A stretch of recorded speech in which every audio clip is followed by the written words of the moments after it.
శుభోదయం. ప్రభువైన యేసుక్రీస్తు నామంలో వందనాలు తెలియజేస్తూ పరిశుద్ధమైన దేవుని గ్రంథములో కీర్తనల గ్రంథము 19వ కీర్తన 14వ వచనం.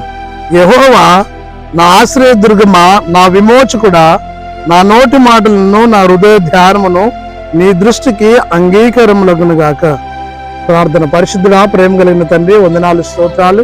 ఈ వాక్యాన్ని ధ్యానిస్తుండగా మీ సన్నిధి మాతో ఉంచి నడిపించి దీవించమని యేసు నామంలో ప్రార్థించి అడుగుచున్నాము తండ్రి. ఆమేన్. దేవుని దృష్టికి మనము ఇష్టలుగా ఉన్నప్పుడు ఆయన మనల్ని ఈ లోకములో, సంఘములో, సమాజములో దీవించగలడు. యెహోవా నీవే నా ఆశ్రయ దుర్గము, ఆయన విమోచకుడు.